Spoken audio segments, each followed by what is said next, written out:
Nicaragua's pre-election silence period started this Thursday as the country prepares for Sunday's general elections.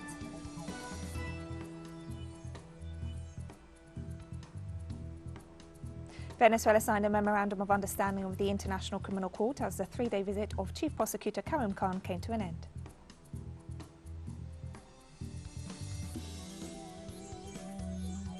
The World Health Organization has granted emergency use approval to India's COVID-19 vaccine, covaxin.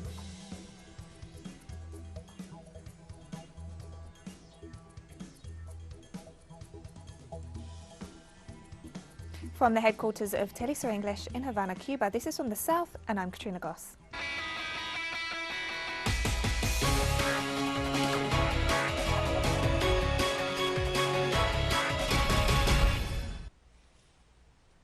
Nicaragua is entering the final stages in the lead up to Sunday's general elections. The pre-election silence period started this Thursday, meaning an end to political campaigning. As of this Thursday, the different mass media outlets are at the disposal of the Supreme Electoral Council to broadcast all news and information related to the election. Likewise, the National Police announced measures adopted to guarantee the proper development of the process. Among the restrictions imposed is the prohibition of using firearms, the ban on the transportation of chemical and explosive substances, and a halt in the sales of alcoholic beverages.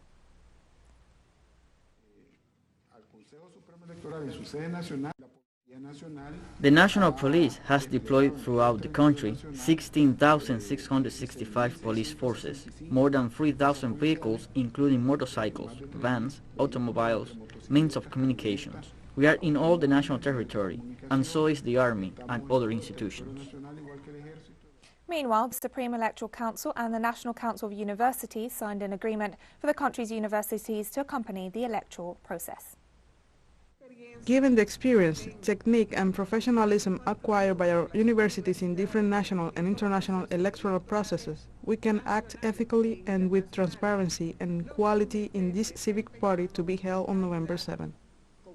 Peruvian President Pedro Castillo swore in former prosecutor Avelino Guillén as the new Interior Minister, replacing Luis Valenzuela, who resigned following a scandal. After the ceremony, the Peruvian president said the knowledge, experience and trajectory of the new minister will allow the government to continue fighting against crime and to be closer to fulfilling the needs of the population.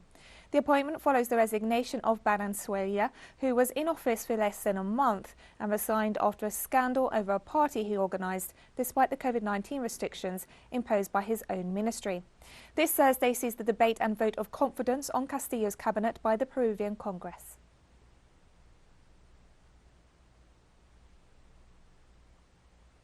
Mexico's government on Thursday rejected the auction of pre-Columbian heritage pieces in Paris, stressing they were illegally taken from the Central American country. Secretary of Culture Alejandra Fraustro denounced that the country's cultural heritage has become a commercial object. Mexico's embassy in France requested the cancellation of the auction, which included 40 objects from pre-Columbian cultures, and of another that will take place at Christie's auction house next Wednesday. In July, Mexico and France signed a declaration of intent to strengthen their cooperation in the fight against the trafficking of cultural property. During the government of President Andrés Manuel López Obrador, Mexico has recovered 5,800 pieces of its cultural heritage, which are now exhibited in the most important museums of the country.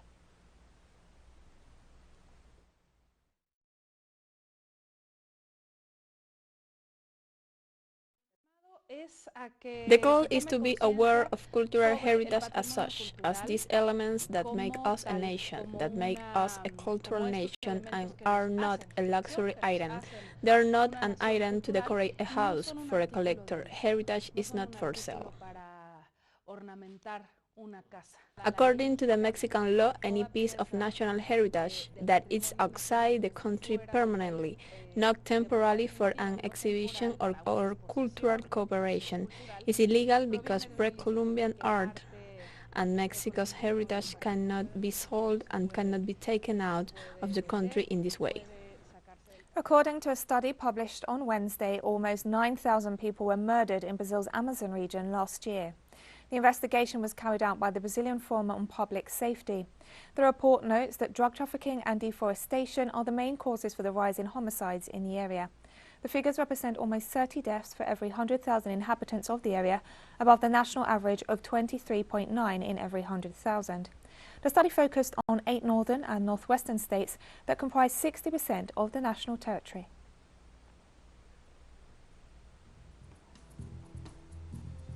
And we'll be right back after this very short break. Don't go away.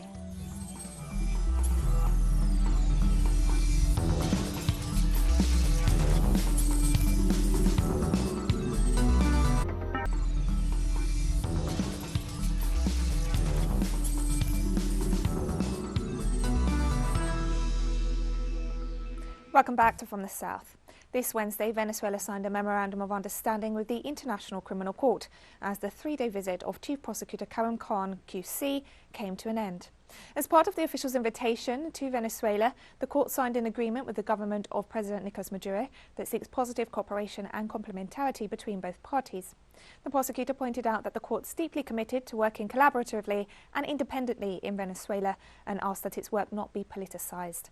The Venezuelan president also thanked the official for his visit.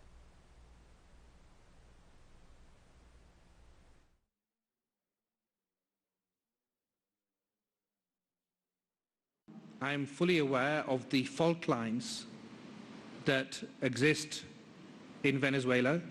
Soy plenamente consciente de las fallas que atraviesan y existen en Venezuela. The geopolitical divisions that exist. Las divisiones geopolíticas, es decir. We are not political.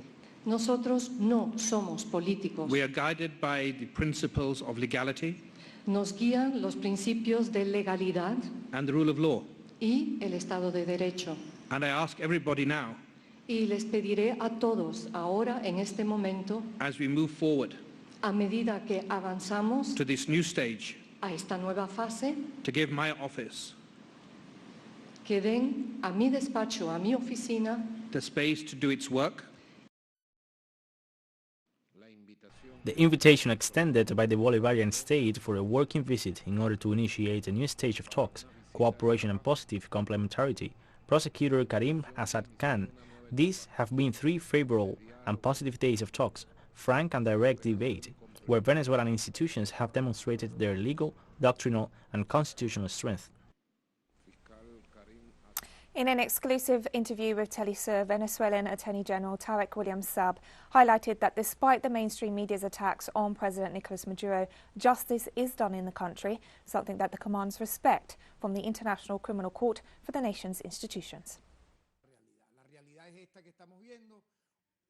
The truth is that we are experiencing a very intense work agenda, very straightforward yet cordial meetings, very transparent meetings, and on the basis of all these meetings we managed to reach an agreement, this memorandum of agreement. I would say one could even sum it up in the saying, he who owes nothing fears nothing. Venezuela, with its superior judicial bodies, with the public ministry and the ordinary courts, has delivered justice and has avoided impunity. The Venezuelan Attorney General also stated that the country's authorities have issued 188 convictions over specific human rights violations committed in the country since 2017.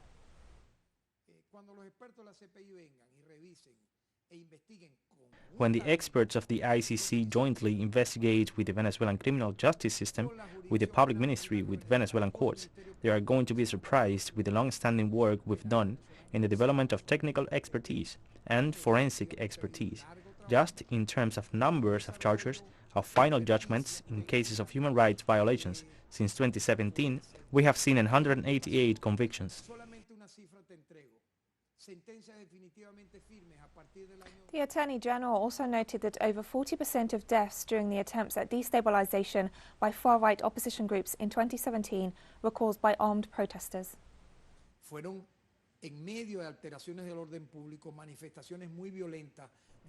It was at the midst of the public disturbances, very violent expressions.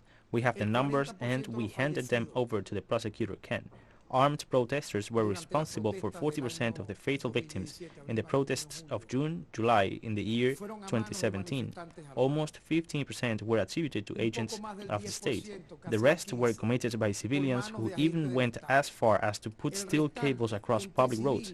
They burned people alive. On that matter, we counted a total of 20 people who were burnt alive by unidentified civilians. vivas Se calcularon en su momento víctimas de esta práctica 20 personas. Speaking exclusively to teleSUR, the president of Venezuela's National Electoral Council, Pedro Calzadilla, highlighted the importance of the negotiation process that has made possible the holding of the elections in November with the participation of all political forces.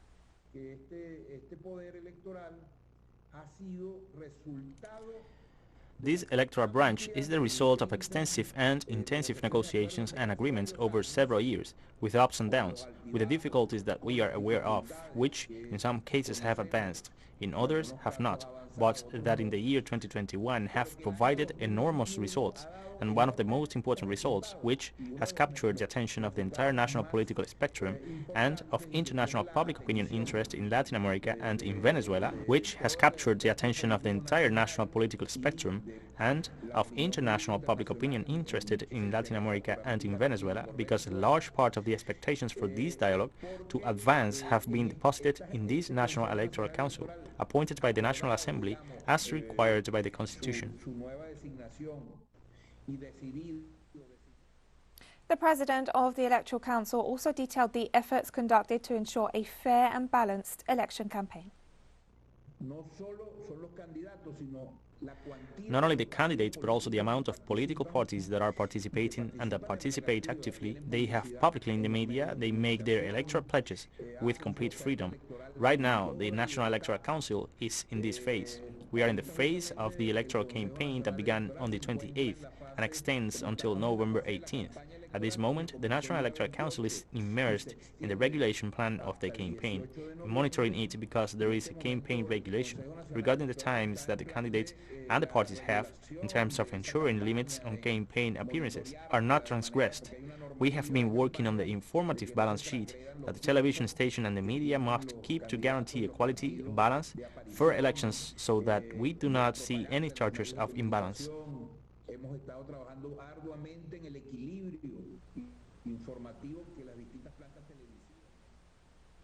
And we have more stories coming up after this final short break. Stay with us.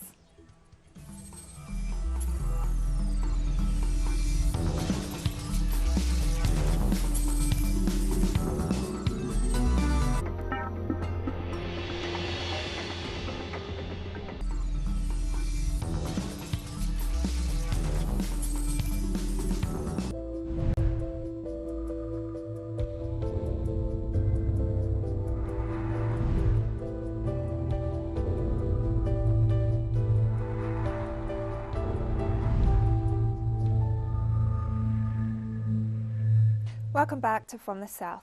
The World Health Organization has granted emergency use approval to India's COVID-19 vaccine, covaxin.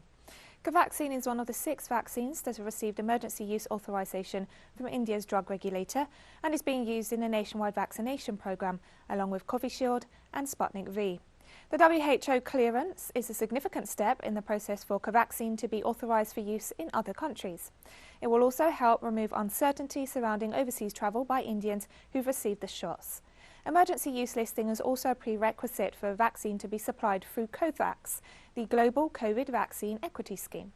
The WHO stated the vaccine has shown 78% efficacy against COVID-19 and is recommended for use in 2 doses with a dose interval of 4 weeks in all 18 and above age groups.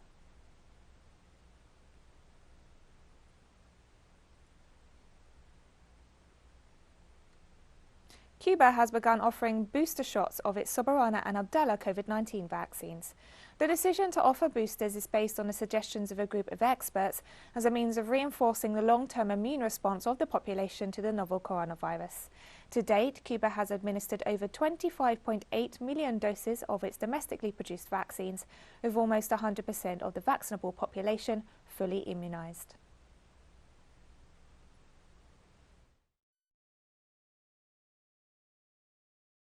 Ya ciencia constituida en materia de vacunación, la necesidad de las dosis de refuerzo. It's already an established criteria regarding vaccination that reinforcing doses can help guarantee a long-term response against the virus and also enhance selection in the memory cells. This is a selection of the memory cell clones, the cells that make it possible to produce antibodies or to react to the virus when it enters the organism. que produce el organismo cuando... The World Health Organization warned on Thursday that the rising number of cases of COVID-19 in Europe is worrisome and the region could see another 500,000 deaths by early next year. The current pace of transmission across the 53 countries of the European region is of grave concern. COVID-19 cases are once again approaching record levels, with the more transmissible Delta variant continuing to dominate transmission across Europe and Central Asia. Iran said Wednesday it will resume talks on reviving a nuclear deal with world powers in Vienna on November 29th after a 5-month gap. Iranian Deputy Foreign Minister Ali Bagheri, who serves as Tehran's chief negotiator in the talks, said the date was set in a phone call with the European Union mediator Enrique Mora. Making the announcement on Twitter, the Deputy Minister noted that Iran had agreed to start the negotiations, aiming at the removal of the unlawful and inhumane sanctions on the country, in reference to sanctions the United States imposed since Washington withdrew from the nuclear deal in 2018.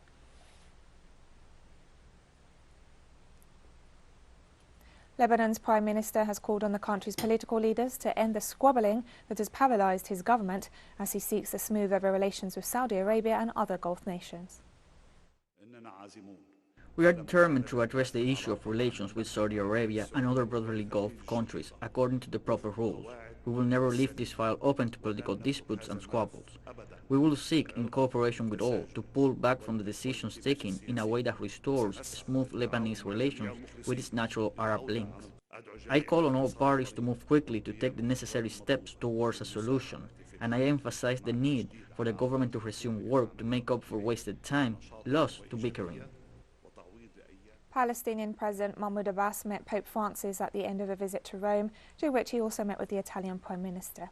This was the Palestinian head of state's 5th visit to the Vatican since the Argentine Pope was elected in 2013. During his latest official visit, Mahmoud Abbas briefed government officials, including the Italian President and Prime Minister, on the latest developments related to the Israeli occupation's crimes against Palestinians and discussed bilateral relations and ways to enhance them. The visit came as part of efforts to secure support for the process to ensure a two-state solution with full recognition of the Palestinian state.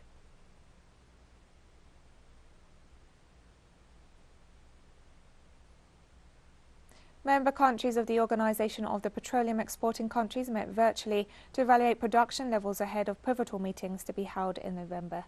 The African Energy Chamber urged OPEC and its allies to maintain the current production levels.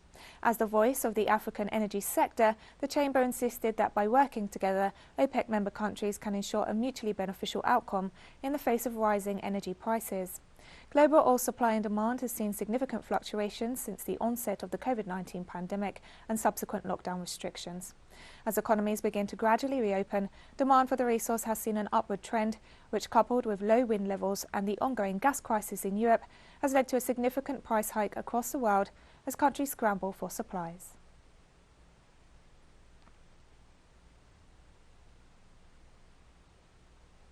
The 4th China International Import Expo, the world's first import expo held at the national level, will begin in Shanghai on Friday and run until November 10th. This year's expo draws nearly 3,000 businesses from more than 100 countries and regions, both figures higher than its last edition. The majority of exhibitors are from the food industry, but there are also newcomers from the art and cultural world. Some new trends, such as plant-based meat, organic products and functional foods, are popping up at the exhibition. Sculptures and paintings, including works by Picasso and Monet, are being displayed for the first time. This year's event also features forums on climate change, digital economy and green financing, as well as a forum on the 20th anniversary of China's accession to the World Trade Organization.